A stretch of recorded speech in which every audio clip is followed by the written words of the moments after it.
بسم الله الرحمن الرحیم. شروع په نامه د رب ذوالجلال چې بخونکی مهربانه دی. قدرمندو، زه ستاسو ورور امتیاز کمر یو ځل بیا ستاسو په دروند خدمت کې حاضر یم. مینوالو، زمونږ د پښتنو نوی نسل په شو او په تماشو باندې تباه برباد شو. زه تاسو ته نن داسې یو نشه ښیم چې هغه نشه په سپینو جامو کې خرڅیږي او د دې نشې د لاسه زمونږ نوی نسل ډیر نسل په تباهونو تباه شو. زه انتظامیې ته هم خواست کوم چې د دې نشې د مخنیوي وشي او ټولو مینوالو ته وایم چې دا ویډیو زیات نه زیاته شیر کړئ. په سکرین باندې تاسو ته یو تصویر ښکاري او په دې تصویر کې یو انجکشن دا نیلبین او بله انجکشن دا ګریوینیټ.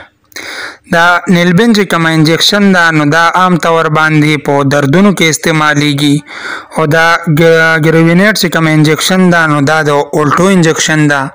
دا اوس نشه کې څنګه استعمالیږي؟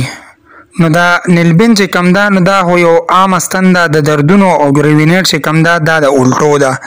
خو اوس نوی نسل لګي دا انجکشن دواړه میکس کوي او ځان ته وخی. نو هغه دومره عادت شي، دومره خط ته ورسي چې بیا دا نیلبین او ګریوینیټ ستنې چې کم دي دا 15 دانې میکس کوي او ځان ته وخی. دا دومره خطرناکه نشه ده چې ډیر ځوانان پکې اخیری خط ته ورسي، د هغې هغه رګونه هم ختم شي، د هغې هغه مکمل وینه چې کم ده نو هغه وچه شي، بیا کله په مری کې ستن واخی، کله په خپو کې ستن واخی. او دا انجکشن چې کم ده دا د میډیکل چې کم زمونږ ډاکټر صاحبان دي دي ته هم پته ده چې دې دوو ستنو د لاسه نوي ځوانان تباه شو، دنیا پکې مړه شو. زمونږ په دې تحصیل رزړو کې په ثوابۍ کې یو دوه عام ستنې دي، یو د دردونو ده یو د اولټو ده. هلکان چې کم دي نو دا بیا دي د نشې په طور باندې وخي او ډیر داسې زمونږ خلک ما ولیدل، ما ته ډیرو خلکو داسې میسیجونه وکړلو چې باید دې ستنو زمونږ هلکان تباه کړو. نو زما د ثوابۍ انتظامیې ته محکمه صحت ته دا درخواست دی چې مهرباني وکړئ په دې سټورونو باندې، په میډیکل سټورونو باندې خپل چیک اپ وساتئ او د سټورونو والا ته هم پکار دي چې بغیر د ډاکټر د نسخې نه چاله دا شیزونه نه ورکوي.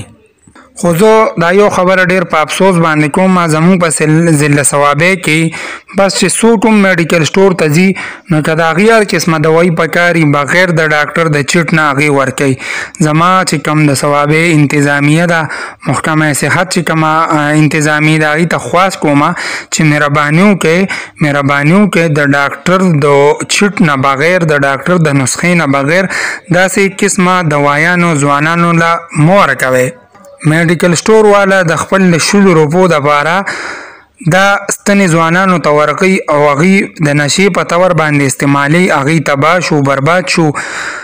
دا مونږ ته ډیرو میندو خویندو ډیرو وروڼو مونږ ته دا میسیجونه وکړو چې مهرباني وکړئ دا مسله اوچته کړئ.